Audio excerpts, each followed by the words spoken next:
The Alpha King's pup growled at the rejected Omega. Everyone froze when she knelt and let him climb. The great hall of the Alpha King's castle was alive with chatter, laughter, and the clinking of silver goblets. Rich tapestries covered the walls, depicting battles of old and scenes of the kingdom's victories. The air smelled of roasted meats and sweet incense. Light flickered from countless candles, casting long shadows on the marble floors. It was a place of power, beauty, and danger, all at once. In the center of it all, the nobles gathered, each vying to show their loyalty to the Alpha King and his family. The king himself sat at the high table, his presence commanding silence when he spoke. But tonight all eyes were not on him. They were on a young Omega who had stepped into the hall with hesitant steps, her head bowed slightly, her hands clenched in front of her. Lyra had always known that she was different. From the moment she had been born, whispers followed her. Some said her family's bloodline was weak, others muttered about curses that clung to her like shadows. And now, in the midst of the Alpha King's court, she felt the weight of every gaze pressing down on her. The nobles' murmurs were sharp, almost cruel. "Did you see her?" one whispered. "She can barely stand straight." Her heart pounded in her chest and her fingers trembled slightly, but she refused to falter.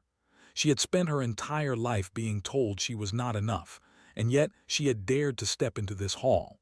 Then she felt it, a low, soft growl.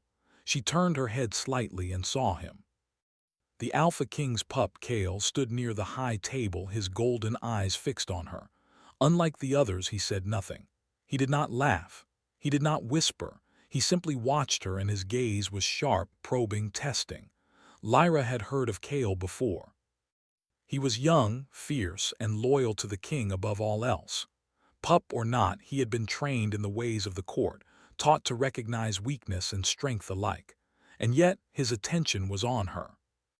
She felt a strange pull in her chest, a mixture of fear, curiosity, and, though she would never admit it, a spark of something else. The nobles' whispers grew louder when they noticed the pup's interest. "Why is he staring at her?" one asked. "Does he see what we all do?"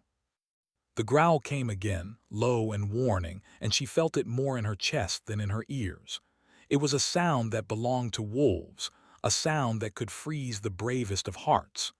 "Do not be afraid," she whispered under her breath, more to herself than to him. "I will not let them break me." The Alpha King observed quietly from his throne, his eyes sharp and knowing. He had watched many Omegas stumble under the weight of ridicule, but something about this one made him pause. Perhaps it was her courage, faint though it was. Perhaps it was the quiet defiance that glimmered in her eyes. Whatever it was, it made him curious, and curiosity in the court could be dangerous.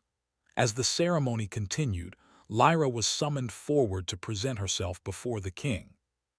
Each step felt heavier than the last, her mind a whirl of fear and resolve.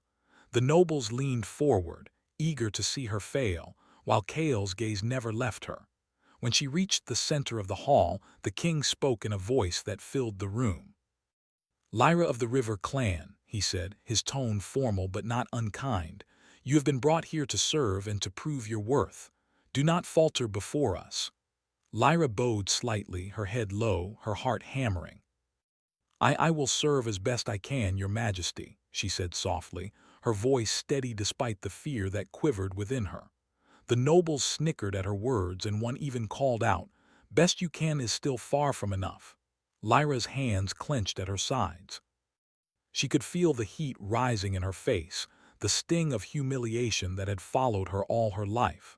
She wanted to turn and flee to escape the sneers and whispers, but something inside her held firm. She would not run, not today, not ever. Kale's growl rose again, louder this time, a warning that made the hall fall silent for a moment. The nobles froze, unsure whether the pup was angry at them or at the Omega. Lyra noticed the tension, and a small, fierce smile tugged at her lips. She understood something then. Kale was not mocking her. He was testing her as if he could sense her strength beneath the surface, the courage that others could not see. The king's eyes met hers briefly. There was approval there, though faint and careful. He knew she was in danger, but he also knew she had potential. The court, however, remained skeptical. After the ceremony, Lyra stepped into the courtyard, seeking a moment of solitude beneath the moonlight. The castle walls rose high above her, casting shadows that danced in the gentle breeze. She breathed deeply, trying to calm the racing of her heart. And then she felt him again.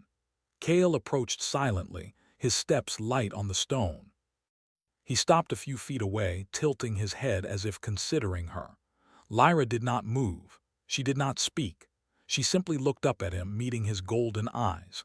A strange calm fell over her. All the fear, all the humiliation of the day seemed to fade slightly in his presence. Cale lowered his head, sniffing the air between them, and then, slowly, deliberately, he climbed onto the balcony above her. Lyra's breath caught in her throat. No one had dared approach him like this before. No one had dared challenge him, even silently. But she understood the unspoken test he had given her. Without hesitation, she knelt. It was a gesture not of submission, but of trust, of acknowledgement, of understanding. She did not bow her head in shame. She did not cringe. She knelt with her back straight, her hands resting lightly on her knees, and she let him climb. Cale froze mid-step. He had not expected this. No one had ever knelt before him willingly, not as an equal, not as someone who understood him. His golden eyes softened ever so slightly, and he let out a low, curious growl, more of surprise than warning this time. The courtyard was silent. Even the moon seemed to pause in its path across the sky. Lyra felt the strange connection between them, a bond that went beyond words, beyond fear, beyond the judgments of the court. For a moment, she closed her eyes and felt the cool night air on her face, feeling a sense of freedom she had never known. Cale stepped closer, his presence protective yet cautious. It was as if he was testing her still, sensing her courage and strength. When she opened her eyes, she saw a faint smile tug at his lips, though he would never admit it aloud. The pup's sharp gaze had softened, and for the first time in her life, Lyra felt seen, not for what she lacked, but for what she carried within her: courage, spirit, and the spark of something powerful. But the world outside the courtyard would not forget her kneeling, nor would the nobles forgive her display. Word would spread quickly. The rejected Omega had dared to stand, and even the Alpha King's pup had noticed. In the court, that could be both a blessing and a curse. Lyra stood, brushing her skirts lightly, and faced Cale once more. "I am not weak," she whispered, almost to herself, "and I will not let them define me." Cale's growl came again, soft and warning, but this time it felt different. It was not a growl of challenge, but of acknowledgement. He had seen her strength, and he knew she was no ordinary Omega. The night air seemed to hum with possibility, with the unspoken understanding that something extraordinary was beginning. The rejected Omega and the Alpha King's pup had formed a silent bond, one that would soon be tested by forces far greater than either could imagine. As Lyra turned back toward the castle, she could feel the eyes of the night upon her, the stars above, the shadows below, and the quiet, fierce presence of Cale beside her. She did not know what the future held, but for the first time in her life, she felt that she could face it. And somewhere deep within the walls of the castle, unseen by all, a whisper of prophecy stirred. It spoke of courage, of bonds, of power hidden in bloodlines long forgotten. It spoke of a union that could change the course of the kingdom. Lyra did not yet understand it, but Cale did. And as he watched her disappear into the shadows of the moonlit courtyard, he knew that their story was only just beginning. The first chapter of their journey had closed, but the echo of it would linger, calling them both toward a destiny that neither could deny. The night wind whispered through the trees, carrying with it a single truth. Even the rejected could rise, and even the smallest spark could ignite a fire that would burn brighter than any crown. And somewhere, unseen but very near, danger began to stir. The morning sun crept over the walls of the Alpha King's castle, spilling gold and silver across the courtyard. Birds sang in the trees, and the air carried the faint scent of dew and blooming flowers. Yet despite the beauty, the castle was not at peace. Inside the main hall, whispers filled the air like a creeping fog. The nobles had learned quickly of the previous night's event. The rejected Omega had dared to kneel before Kale, the Alpha King's pup. Some called it disrespect, others called it madness, but all agreed on one thing: it was unusual and it could not be ignored. Lyra moved quietly through the corridors, her steps careful on the polished marble floors. She carried herself with calm determination, though inside her heart still raced. The whispers of nobles followed her like shadows. She felt their eyes on her, some filled with curiosity, others with disdain. Kale watched from the balcony above. The pup had not slept much that night. He replayed the moment in his mind. Lyra kneeling, calm, unafraid, and yet somehow strong. No Omega had ever approached him like that, not with this quiet confidence. His golden eyes followed her now as she moved through the halls, silent, yet aware of every gaze upon her. The Alpha King entered the hall abruptly, his presence demanding attention. "Kale," he said, voice firm but not harsh, "observe the court, learn its ways. But remember, some things are not as they appear." Kale nodded. His father's lessons had always been about power, control, and loyalty. Yet something about Lyra challenged everything he thought he knew. He felt a strange tension in his chest, a pull he could not yet name. Lyra reached the training grounds, where she was expected to prove her skills as an Omega. Unlike the noble ladies who pranced in gowns, she wore simple clothes that allowed freedom of movement. Her task was not just physical, it was a test of focus, courage, and instinct. As she prepared for her exercises, Kale approached silently. Unlike the nobles, he did not sneer or whisper. He simply watched, alert and attentive, his golden eyes never leaving her. Lyra noticed him and paused, feeling the same strange connection as before. "You do not need to impress anyone," Kale said softly, his voice carrying a mix of warning and curiosity. "Accept yourself." Lyra blinked, surprised. Most people spoke at her with judgment or scorn, but Kale's words were different. They were direct, honest, and free of malice. She nodded, offering a small, cautious smile. I will try my best," she replied. The exercises began. Lyra ran across the training grounds, dodging obstacles and demonstrating her agility. Nobles and guards watched, whispering among themselves, often dismissing her efforts. Yet Kale's gaze never wavered. Every jump, every landing, every movement she made, he observed with an intensity that made her feel both nervous and strangely reassured.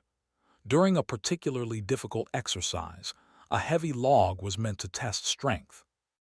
Lyra hesitated for a moment, fear flickering in her chest. She was not strong like an alpha, but she was clever, and her mind sought a solution. She took a deep breath, measured her steps, and with a swift motion, leveraged her weight to move the log just enough to clear the challenge. A murmur ran through the crowd. Some frowned, some whispered of luck, but Kale's golden eyes glimmered with approval. "Good," he said quietly. "You think clearly, that is strength too." Lyra's chest warmed. Approval from the pup was far more meaningful than any praise from the nobles. She realized that Kale saw beyond what the world expected. He saw her courage, her intelligence, her spirit. As the day passed, Lyra and Kale moved through the castle in quiet partnership. Wherever she went, he followed, not as a guard but as a companion. Sometimes he would nudge her shoulder gently or stand close during tense moments, his presence a shield against the court's harshness. Yet, danger always lurked in subtle ways. A faction of nobles, jealous of the pup's attention toward her, began plotting. They whispered of her bloodline, of curses that might lie dormant within her. One noble even suggested to another that the pup's interest was a sign of weakness, a chance to destabilize the king's household. Lyra overheard some of these whispers. Instead of fear, she felt a spark of resolve. She had long been told she was powerless, that her bloodline was weak. Yet, something inside her pulsed with life, a quiet, growing power that she barely understood. It was as if the castle itself had recognized her strength, as if the walls whispered encouragement when no one else dared. Kale noticed the change in her demeanor. The confidence she displayed, small as it was, intrigued him. He wanted to understand her, to protect her, and perhaps, in ways he did not yet admit even to himself, to be near her always. Yet the boundaries of duty, tradition, and his father's expectations weighed heavily on him. Later that evening, the castle held a feast. Music filled the grand hall and dancers twirled gracefully across the marble floors. Nobles laughed and drank, plotting and scheming in equal measure. Lyra entered quietly, aware of the stares following her. She was not dressed in finery, but her simple gown had an elegance that spoke of quiet dignity. Kale met her at the entrance, a silent sentinel. "Stay close," he murmured. "There are many who wish you harm tonight, even if they wear smiles." Lyra nodded, grateful. She had learned to read the court's subtle signs, and she trusted him more than any other. Together, they moved through the feast, navigating the nobles, sharp tongues, and hidden glances. During the feast, a challenge arose. A noble, attempting to humiliate her, questioned her family's lineage and hinted at curses. The hall quieted, watching for her reaction. Lyra felt the familiar sting of shame rising, but she did not falter. Instead, she held her head high and replied calmly, "My family has survived more than you can imagine. Strength is not measured by whispers, but by the courage to stand despite them." A hush fell over the hall. Even the king, watching from his throne, raised an eyebrow. Kale's growl rumbled softly under his breath, low and protective. The noble had not expected such defiance, and the court sensed the subtle shift. Lyra's courage, combined with Kale's presence, had changed the atmosphere entirely. After the feast, Lyra retreated to the quiet of the gardens. Moonlight bathed the stone paths and fountains in silver, and the scent of jasmine filled the air. Kale followed her silently, stepping lightly over the marble paths. "You are not like the others," Kale said, his voice low. "Most would have cowered or fled, but you face them." Lyra smiled faintly. "I have no choice. I will not be broken by whispers and sneers. If I am to survive here, I must stand." Kale studied her carefully. "There is something about you," he murmured, "a strength no one else sees. I do not understand it yet, but I feel it." Lyra's heart beat faster. She did not know what to say. She had always felt out of place, rejected, and misunderstood. Yet here with him, she felt a connection that was deep and real. Someone recognized her strength, even if the world refused to. The night was quiet for a long time, the two of them moving through the garden in silence. The castle slept, unaware of the bond forming under the moonlight. Kale's presence was steady, protective, and oddly comforting.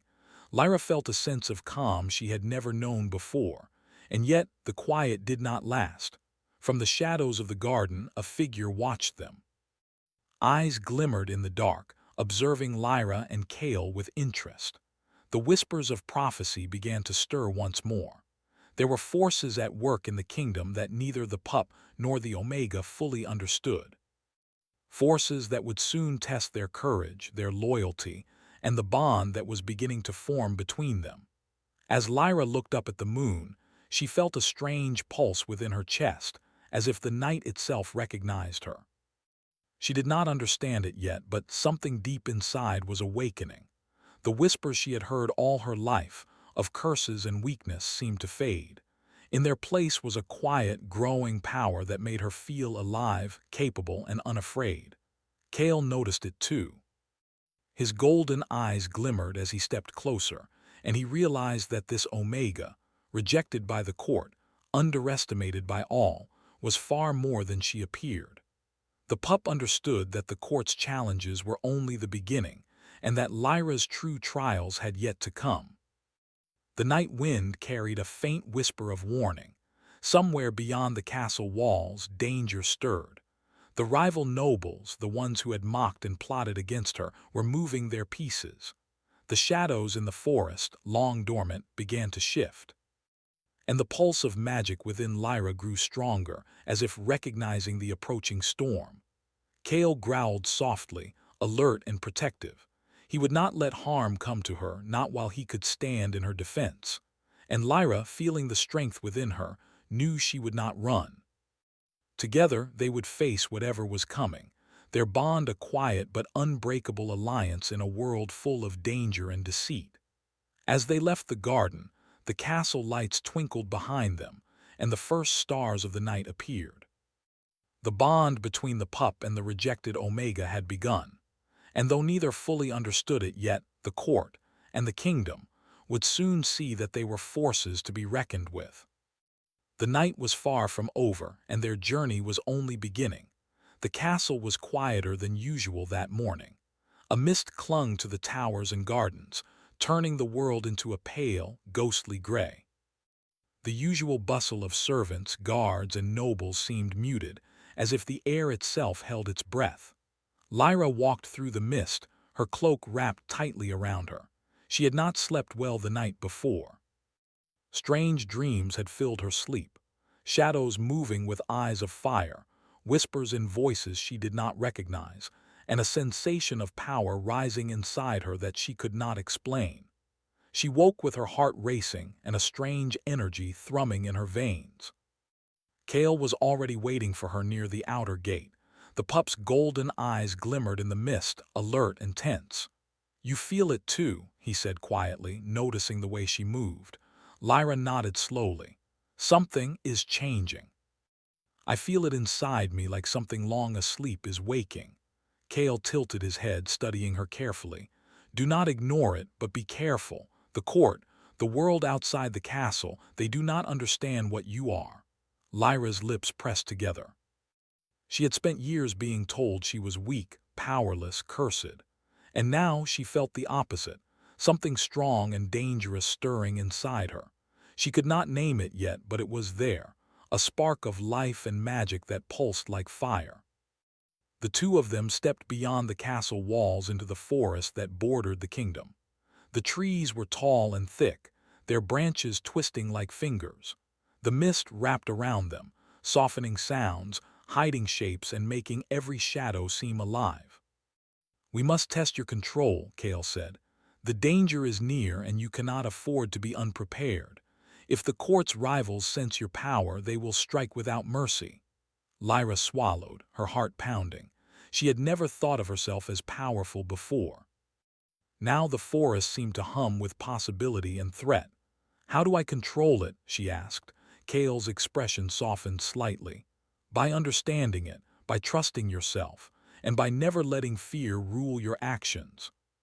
He led her deeper into the forest until they reached a small clearing. Sunlight barely touched the ground, filtered through the thick canopy above. Kale watched her silently, giving her space but ready to protect her at a moment's notice. Lyra closed her eyes and took a deep breath. She felt the energy inside her pulse and twist, trying to find form. Slowly, cautiously, she lifted her hands and focused. A faint shimmer rose from her fingertips, small and delicate at first, like a flickering flame. Kale's eyes widened slightly. "It is stronger than I thought," he whispered. "Your blood carries something rare." Lyra opened her eyes and concentrated harder. The shimmer grew, taking the form of soft, glowing shapes that danced around her hands. She could feel the forest responding. Leaves rustled, the mist twisted, and the ground seemed to hum. "Be careful," Kale warned. "Do not let it consume you. Power without control can destroy more than your enemies." Lyra nodded, though fear flickered in her chest. She had never wanted power, it had always seemed dangerous. But now, with Kale by her side, she felt she could handle it. Slowly, the glow stabilized and she felt a sense of clarity. For a moment, silence fell over the clearing. Then a rustling sound from the trees made both of them tense. Shadows moved unnaturally among the trunks, and eyes glimmered from the darkness. "They are coming," Kale said softly, stepping in front of her. His stance was alert, protective. "The rivals or something worse." Lyra's pulse quickened. She had expected challenges, but this was different. The creatures that stepped into the clearing were not human. Their forms were dark, almost smoke-like, and their eyes glowed with a fierce, unnatural light. Kale growled low, a warning and a promise. "Stay behind me," he said, though Lyra did not move. "I can help," she said firmly. "I am stronger than before. I can do this with you." Kale hesitated. He had been trained to protect, not to rely on anyone else. Yet he saw the determination in her eyes, the same courage that had made him notice her weeks ago. Slowly, he nodded. "Together, then," he said. The creatures lunged. Kale moved first, fast and precise, blocking their attacks and knocking them back. Lyra raised her hands, and a wave of energy surged from her fingers, creating a barrier of shimmering light that held the creatures at bay. They circled her, hissing and snapping, but Lyra felt a strange calm. She realized that her power did not need to be violent. It could be defensive, protective, a shield not just for herself but for Kale. Kale glanced at her, surprised and impressed. "You are learning fast," he said, dodging another attack. Lyra smiled faintly, focusing her energy. The light around her grew stronger, pushing the creatures back. Finally, with a pulse of her will, they dissipated into the mist, leaving only silence behind. Both of them breathed heavily. Kale's golden eyes were fixed on her, filled with something he rarely let himself feel: respect. "That was impressive," he admitted. "You are more than the court ever gave you credit for." Lyra's chest swelled with a mixture of pride and relief. I did not know I could do that," she said softly. "I never imagined I had power." Kale stepped closer, his expression serious. "You do, and it will grow. The court will not understand it. Your enemies will not forgive it. But together we can face whatever comes." For a moment the mist seemed to lift slightly, and the clearing felt less threatening. Lyra looked around at the trees and the soft, diffused light. She realized that she had changed, just as Kale had changed too. The pup who had been cautious, reserved, and strictly loyal to the king now seemed more open, more willing to trust her. "You are different from anyone I have ever known," Kale said quietly. "Most would run from danger, from fear, but you face it. And you protect others even when it is hard." Lyra felt a warmth in her chest at his words. She had never felt seen like this before, not by the court, not by her family, and certainly not by anyone else. Kale's presence was grounding, steadying. With him she felt she could face anything. Yet the sense of peace was temporary. A sudden movement in the mist made both of them tense. From the shadows, a figure stepped forward, cloaked and mysterious. The air grew cold, and Lyra felt a shiver run down her spine. "You have power," the figure said, voice low and smooth, almost musical. "Power that is dangerous and rare, but you do not yet understand it. If you continue on this path, the consequences will be severe." Kale growled, moving in front of Lyra protectively. "Who are you?" he demanded. "Show yourself." The figure chuckled softly, stepping into the dim light. Its face was hidden by the hood, but Lyra could feel the intensity of its gaze. "I am a guide," the figure said, "and perhaps a warning. Your bloodline carries the key to a curse that has lingered in this kingdom for centuries. You must learn to control it, or it will control you." Lyra's heart pounded. A curse. She had always feared whispers and rumors, but now it seemed real. The power inside her, the strange energy that had surged during the attack, was connected to something much larger than herself. Kale's growl softened slightly, but his stance remained defensive. "What do you want from us?" he asked. The figure tilted its head. "I want you to survive, to understand. The court will not help you, your enemies will not wait, and the darkness in the forest, it is only the beginning." With that, the figure disappeared into the mist, leaving only a faint echo of its words. Lyra and Kale were left standing in the clearing, the mist swirling around them, heavier and colder than before. Kale looked at Lyra, concern etched across his face. "This is serious," he said quietly. "You cannot hide this power. The court your enemies, they will not forgive it. You must train, learn, and control it before it is too late." Lyra nodded, determination filling her chest. I will, I must, for the kingdom, for us, for myself. Kale's golden eyes softened and he nodded. Then we begin. Together, the forest seemed to respond to their resolve. The mist lifted slightly, and the first rays of sunlight broke through the canopy. Yet the shadow of danger still lingered, unseen but present. Lyra realized that her journey had changed. No longer was it simply about survival or acceptance in the court. It was about mastering the power within her, facing enemies both seen and unseen, and learning to trust someone who had once been a stranger. Kale, too, felt the shift. The pup who had once only known duty and loyalty now felt a new purpose. Protecting Lyra was no longer just about obedience to the king. It was about understanding, partnership, and something deeper that he had yet to name. As they made their way back to the castle, the mist lingering at their backs, Lyra felt the pulse of power in her veins, steady and strong. She did not yet understand the full extent of her abilities, but she would learn. And with Kale by her side, she knew she could face whatever darkness awaited them. The forest whispered behind them, carrying secrets of curses, power, and destiny. The first test had been survived, but it was only the beginning. The real challenges and the real enemies were still ahead. And somewhere deep in the kingdom, a shadow watched, waiting for the right moment to strike. The sky above the castle darkened as storm clouds rolled in, their gray folds stretching across the horizon like an omen. The wind howled through the towers, tugging at banners and rattling the windows. Inside, the castle was tense. News had reached the Alpha King. Rival nobles had allied with shadowy forces from the forest, seeking to overthrow his reign and expose secrets best left buried. Lyra stood at the top of the eastern tower, looking out at the gathering darkness. The pulse of her power throbbed in her veins, stronger than ever. She could feel the energy of the castle, the forest, even the winds above, bending toward her. This was no longer a faint spark. It was a force that demanded attention, respect, and mastery. Kale appeared at her side silently, as he always did. His golden eyes were alert, fierce, and protective. "The council has gathered," he said softly.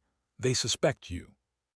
They fear your strength, and the shadows are moving closer. If we delay, the kingdom will suffer." Lyra nodded. "I understand, but I will not let fear control me. I will use what I have to protect this kingdom and you." Kale's gaze softened. He had seen the growth in her over the past weeks, the courage, the focus, the determination. She was no longer the rejected Omega that the court had mocked. She was a force to be reckoned with. And he, as the Alpha King's pup, was proud to stand beside her, not above her, not in judgment, but as her ally, her companion, and perhaps something more. They descended together to the great hall, where the nobles had gathered, their faces tight with suspicion and unease. Whispers spread like wildfire.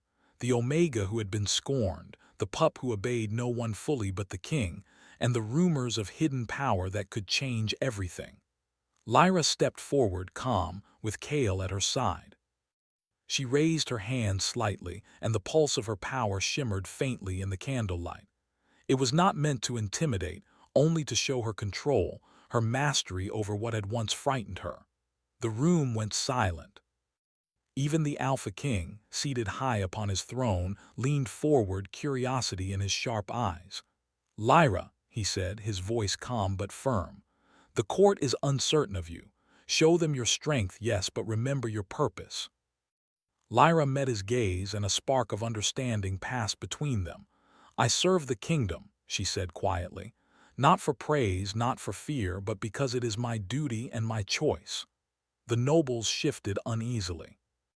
Many had expected her to falter under pressure, to shrink from her own power. But Lyra did not falter. She felt the energy within her hum in harmony with the castle, the stones, the air, and even the pulse of the Alpha King's pup beside her. Suddenly, the shadows in the corners of the hall stirred. From the darkness, shapes emerged, creatures born of malice and the rival nobles plotting. Their eyes glowed with unnatural light, and the air grew thick with the smell of smoke and fear.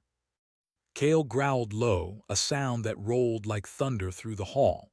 "Stay behind me," he warned, though he did not shield her completely. He trusted her strength now, and he would fight beside her, not in front of her. Lyra's heart did not race with fear. It raced with determination. She lifted her hands, and her power spread outward like waves of light, forming a protective barrier around herself, Kale, and the king's throne. The creatures recoiled, hissing and snapping at the invisible wall. The nobles gasped. Some whispered prayers, others stared wide-eyed. For once, the rejected Omega had turned the tide. Power flowed from her in a controlled, elegant, and undeniable way. It was no longer a spark. It was a force that could protect, could command, could transform. Kale struck with precision, driving back the advancing shadows. Lyra's energy pulsed in harmony with his movements, forming barriers, guiding him, and amplifying their combined strength. Together, they were unstoppable. The creatures shrieked, the mist in the hall swirling around them, and yet neither faltered. One of the rival nobles stepped forward, attempting to strike at Lyra with words of deceit and manipulation. "You are nothing but a cursed child," he shouted. "Your bloodline cannot save you." Lyra's eyes blazed with light. She lifted her hands, and a wave of energy surged toward him, not to harm but to reveal the truth. The man froze as the power touched him, and his mask of confidence shattered. He saw visions of his own schemes, the fear he had hidden, and the emptiness of his cruelty. He fell to his knees, trembling, unable to continue his attack. The hall was silent for a moment, as if holding its breath. Then slowly the other nobles realized the truth. Lyra was no ordinary Omega. She had been underestimated, mocked, and rejected, but she was stronger than anyone had imagined. Kale stepped forward, placing a hand lightly on her shoulder. "Do you see now?" he asked quietly. "You are not weak. You never were." Lyra's lips curved into a small, proud smile. "I am not, and I will not let them define me again." The shadows that had accompanied the rival nobles hissed and retreated, dissolving into the corners of the hall. The threat had been driven back, but the pulse of magic in the room remained strong, reminding everyone that power, once awakened, could never be ignored. The Alpha King rose from his throne, his eyes softening as he looked at Lyra and Kale. "You have proven more than courage," he said. "You have proven wisdom, strength, and loyalty. The kingdom is safer because of both of you." Kale's golden eyes gleamed. He stepped closer to Lyra, no longer merely the pup, but a partner in the defense of the kingdom. "We stand together," he said, voice low and firm. "Not just for the king, not just for the court, but for each other." Lyra felt warmth in her chest, a mixture of relief, pride, and something she had never expected, a bond that went deeper than loyalty, deeper than friendship. She met his gaze steadily. "Together," she agreed. The court slowly began to understand. Whispers of fear turned into murmurs of respect. The nobles who had plotted against her were humbled, their schemes exposed not by force of arms alone, but by the courage, strength, and intelligence of the one they had rejected. As the evening fell, Lyra and Kale stood on the balcony, looking out over the kingdom. The wind had calmed, and the clouds were breaking to reveal the first stars of the night. The castle seemed quiet now, but both of them knew that vigilance was never over. "You have changed the course of this kingdom," Kale said softly. "And yet I feel our journey is only beginning." Lyra nodded.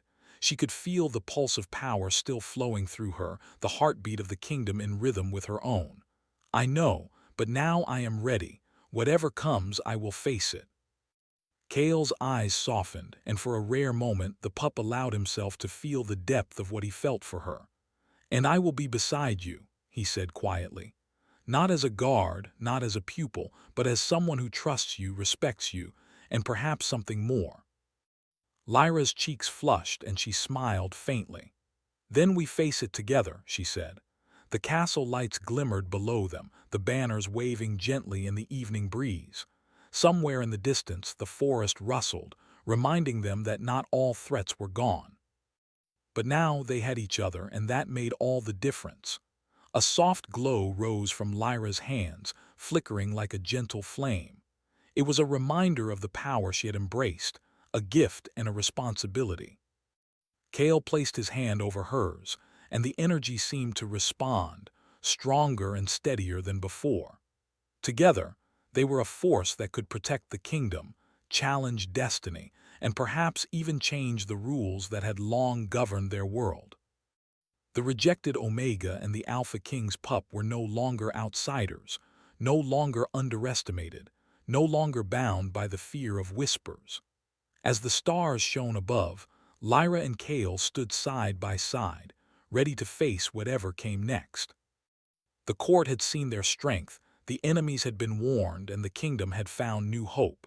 And though the night was calm now, both knew that life in a world of kings, curses, and magic was never truly quiet.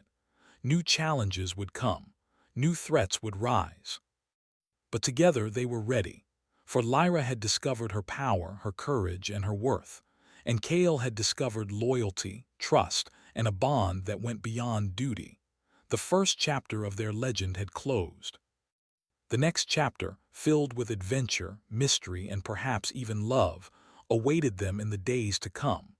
And for the first time in her life, Lyra smiled without fear, knowing that she was no longer the rejected Omega. She was a force, a protector, and a queen in her own right, standing beside the one who had seen her true strength.